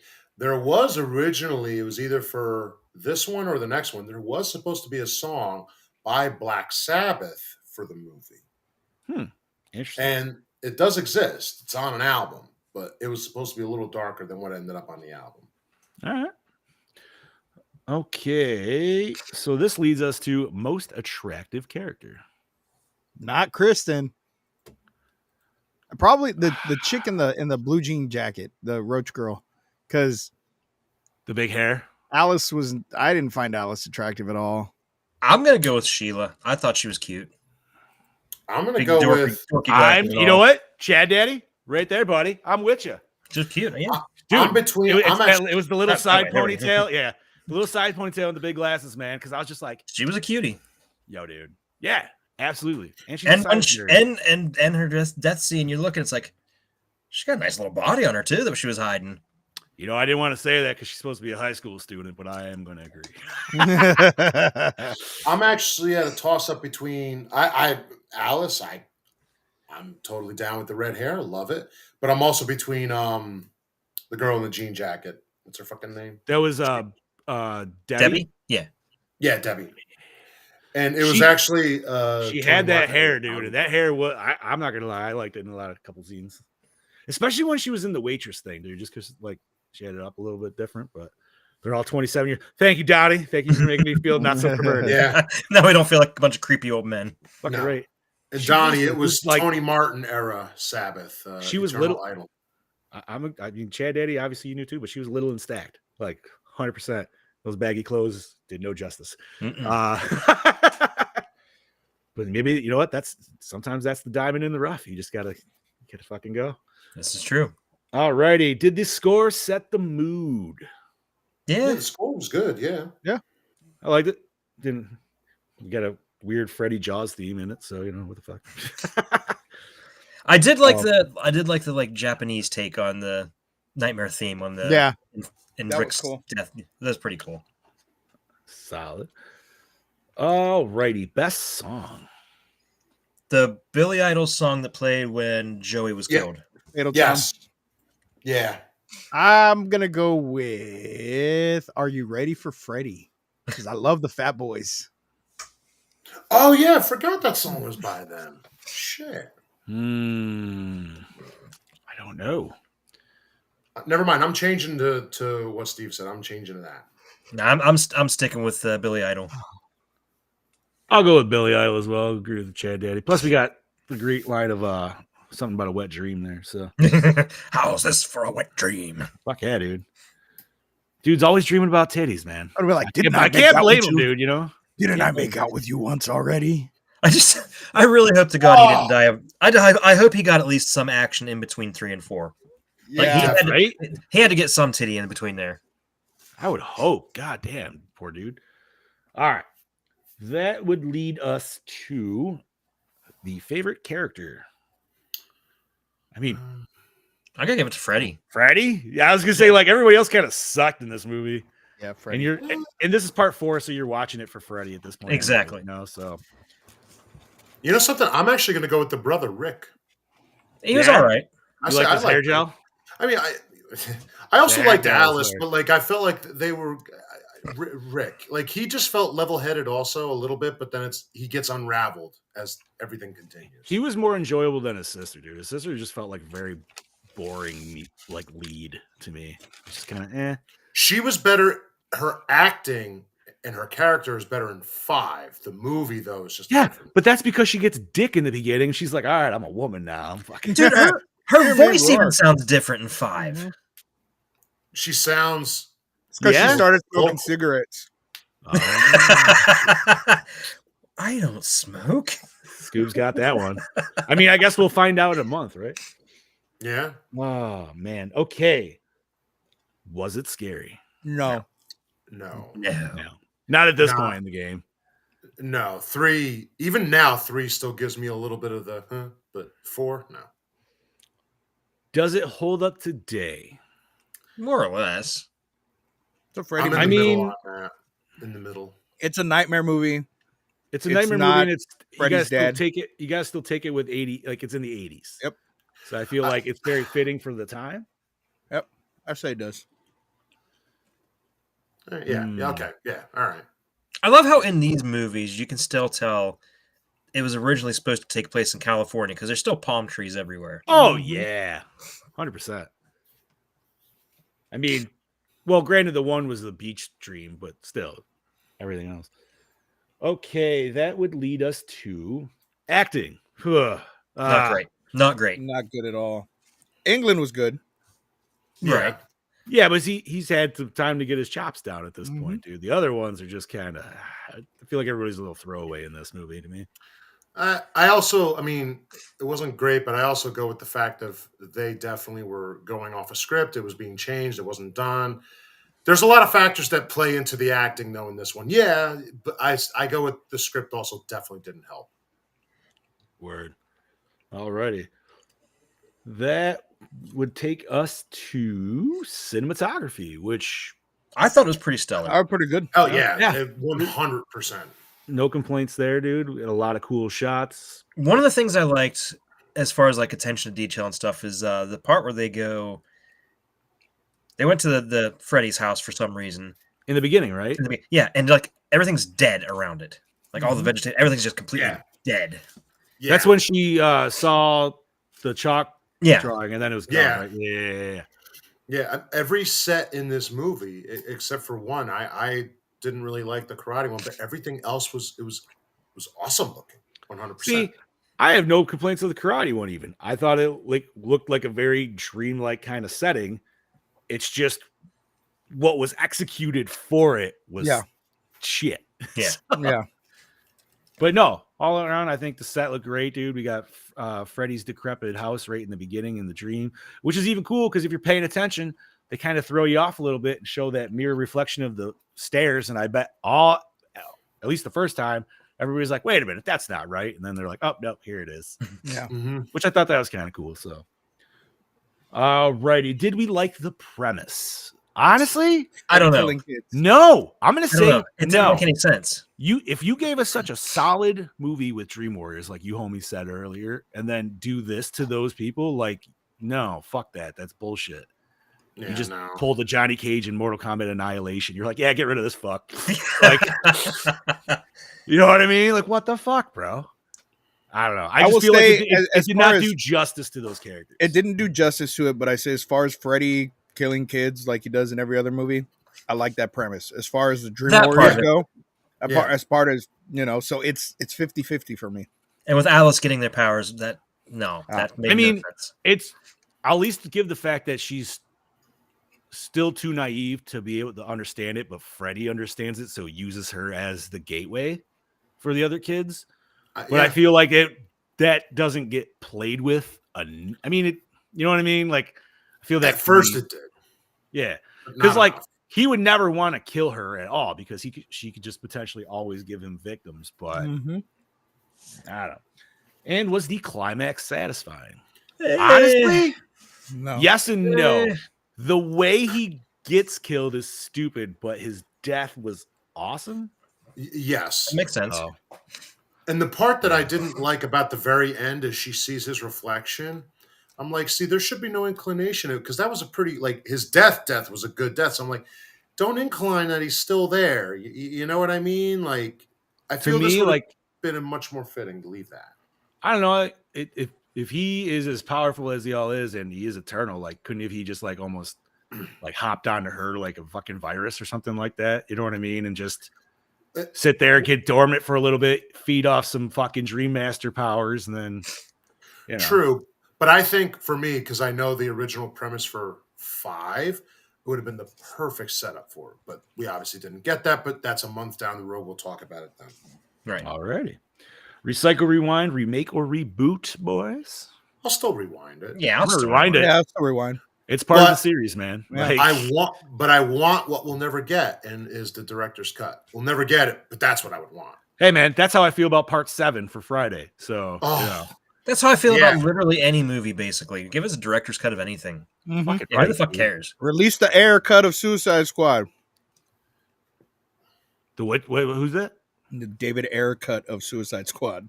Oh, all right. Gene says almost a remake. If there was a time machine, back to rewind. Yeah. All right, fair enough. Okay, let's rate this bitch. Brody set the bar with a 4. Bob?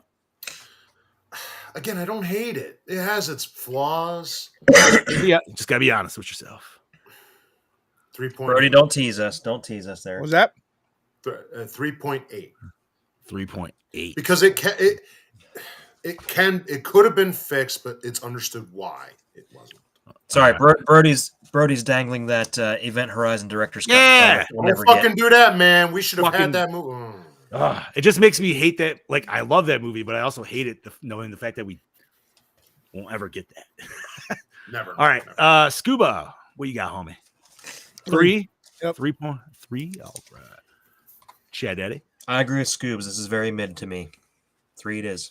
And I am also in the boat of 3 because it's good enough to be somewhat entertaining, but not good enough to where I'm like, yeah, this is fucking top tier. I gotta say, I'm so glad you guys feel the same way. I thought I was going to be lowballing in it coming in. Bro, wait till next month. Yeah. No, and When, like, we sit here and Brody praises it while we shit on it. Oh, I could- bad news. and I could go lower, but I feel like a 3.8. Like I'm like that still means like you still got work to do, regardless. For me, anyway. Yeah. Oh, absolutely. So that will give us a 3.4 for Nightmare Part 4. I'd say that's a solid score, dude. That's, I a agree. little bit above middle of the road. So, all righty. 5, I kind of actively hate. All right. What are we doing next week, homie? Next week, we are doing the modern classic. Well, I say modern, but it's like from the early 2000s. Resident Evil. Oh, shit. That's Marilyn my Manson. pick. Shit. Marilyn Manson score. Let's go. I haven't seen this in a minute. Oh, it's been a while. I remember I hated when the trailer came out. I'm like, this is not Resident Evil. And then I watched it. And you were You still know- like, this is not Resident Evil. And I'm like, this is Yeah, not but I Resident Evil, still- but I love it. Yes. I remember that weird, like, I want to hate this movie because it completely shits on, like, it's got nods, but it, for the most part, shits on the game. And But then again, it's not that. Mortal Kombat's the same. No. 100%, dude. Like I said, I love the Resident Evil. Like, at least the first 3. I don't really Yeah. remember the 4th and 5th ones. But I've seen like, them all. I couldn't tell. no, you. I have too. I actually liked, what was the last one, dude, where they almost kind of like rebooted everything and they brought everybody back, but it was in Wasn't all that the Raccoon? weird, like, Not Raccoon City. The Raccoon City that's- one That's the new one. no, that's this is the last with Mila. Mila Jovovich one, yeah. And she wakes up with her daughter and like Rodriguez is outside and Oh fuck, that was and it's all clones, right? yeah, like everybody's clones and like there's different sectors all within a building, but there's like Japan in one Final sector. chapter. and then Oh maybe- yeah. I feel like Yeah. the final chapter wasn't the final chapter though. Like It was. everything That else. was the I feel last like was it? Oh, Yeah. they actually stuck to their word. Yep. And then that's when Welcome to Raccoon City came out after that one. I never watched that one. Okay. Sweet. So Resident Evil, I know I got that on physical, but let me see Same. if we can find that. I Just- will watch it on demand probably. Probably on Max. On demand. It is on Netflix. God damn it. It's on You can Netflix totally right see now. her. You can totally see her vag in this movie.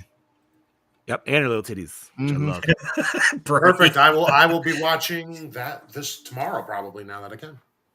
Brody, I just watched that the other day, and That's a sweet movie. it still does.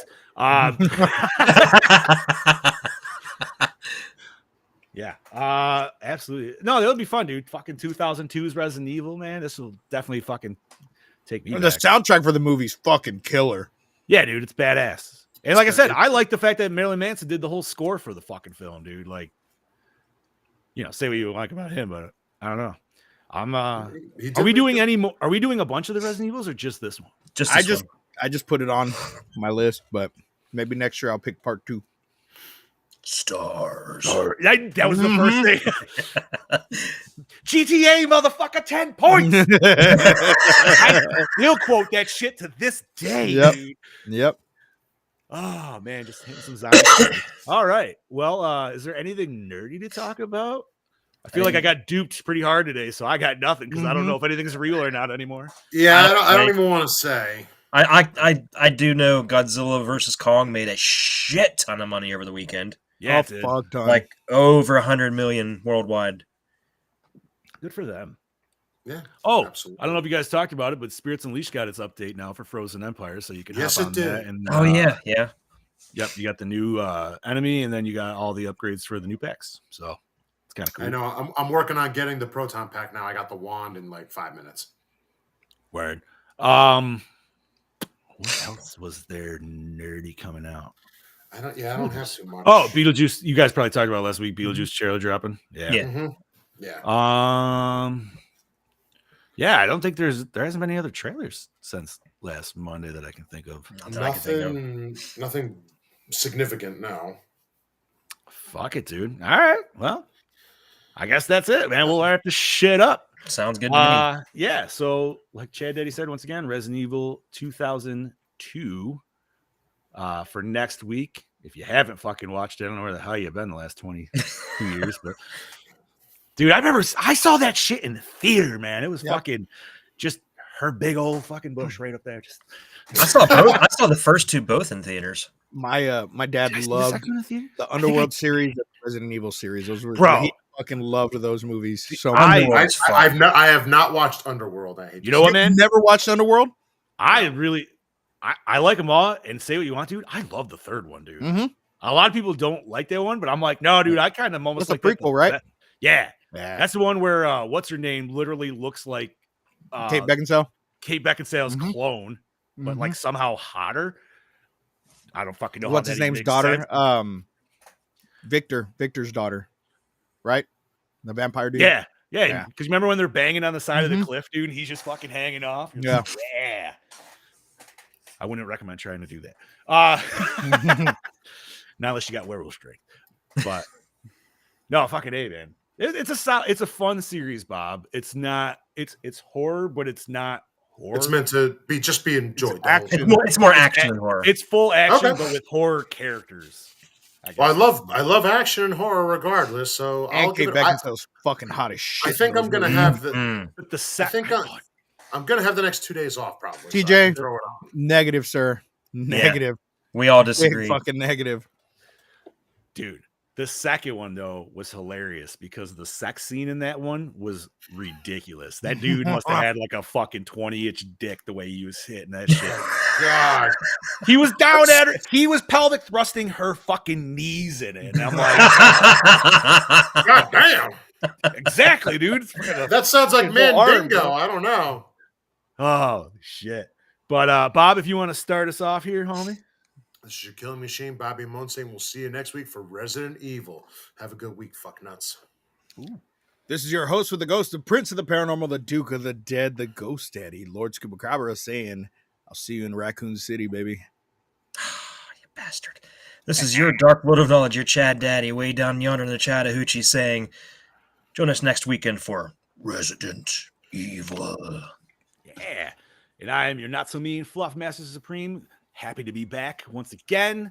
Thank you, Gorehounds, for joining us for another fantastic fucking episode. Like the boys said, next week, Resident Evil. Watch it, or just, I'm sure you already have. So be ready to chat. And other than that, have a great week. And what else? Stay fresh, cheese bags. 20-inch man.